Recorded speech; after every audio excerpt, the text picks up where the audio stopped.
ఆధునిక టెక్నాలజీ పెరుగుతున్న కొద్దీ సైబర్ నేరాలు కూడా పెరుగుతున్నాయి. ఈ సైబర్ నేరాలన్నీ దాదాపు ఆన్లైన్ మోసాలకు సంబంధించినవే. ఆన్లైన్ బ్యాంకింగ్, మొబైల్ ఫోన్ల ద్వారా చెల్లింపులు, Aadhaar card, pan card data stealing తో ఆన్లైన్ ఆర్థిక నేరాలకు పాల్పడుతూ బాధితుల ఖాతాలు ఖాళీ చేస్తున్నారు కేటుగాళ్లు. పోలీసులు, సిబిఐ, బ్యాంకు ఉద్యోగుల పేర్లతో ఫోన్లు చేయటం, బాధితులను బెదిరించి డబ్బులు ఖాతాల్లోకి మళ్లించుకోవటం వంటి సైబర్ నేరాలు ఇటీవల గణనీయంగా పెరిగాయి. సైబర్ నేరాలకు అడ్డుకట్ట వేసేందుకు ఎన్ని చర్యలు చేపట్టినా వీటి సంఖ్య పెరిగిపోవడం ఆందోళన కలిగిస్తోంది.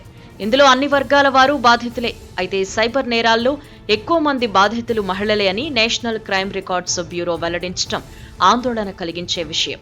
2022 నేరాలకు సంబంధించిన గణాంకాలను వెల్లడిస్తూ నేషనల్ క్రైమ్ రికార్డ్స్ బ్యూరో సంచలన విషయాలను బయటపెట్టింది. గతం కంటే క్రైమ్ రేటు తగ్గినప్పటికీ సైబర్ క్రైమ్ గణనీయంగా పెరిగిందని పేర్కొంది. ఇందులో 65% ఆన్లైన్ మోసాలకు సంబంధించినవే. సైబర్ క్రైమ్ బాధితుల్లో అన్ని వర్గాల వారు ఉన్నప్పటికీ ఎక్కువ మంది మహిళలేనట. బాధితుల్లో 25% మహిళలే. మరోవైపు వేధింపులు, దాడులతో సహా మహిళలపై నేరాలు పెరిగాయని, అవి తగ్గుముఖం పట్టడం లేదని ఆందోళన వ్యక్తం చేసింది.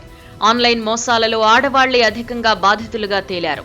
లాటరీ, ఉపాధి అవకాశం, బ్యూటీ వస్తువుల కొనుగోలు, బహుమతుల వంటి అంశాలలో వీరిని ఎక్కువ మోసం చేస్తున్నారు. సైబర్ క్రైమ్లో ఆకస్మిక పెరుగుదల భయంకరమైన ధోరణి. ఇందులో 65% కేసులు ఆన్లైన్ మోసాలకు సంబంధించినవే. ఢిల్లీ లాంటి మహానగరాల్లో సైబర్ బెదిరింపులు పెరిగాయి. వైట్ కాలర్ నేరాలుగా చెప్పుకునే సైబర్ ఆర్థిక నేరాలు దేశవ్యాప్తంగా 11.1% పెరిగాయి. 2022లో 1,93,000 కేసులు నమోదయ్యాయి. వీటిని అరికట్టేందుకు దేశవ్యాప్తంగా ప్రత్యేక సైబర్ క్రైమ్ యూనిట్లను ఏర్పాటు చేశారు. వీటిపై అవగాహన అవసరమంటున్నారు సైబర్ పోలీసులు.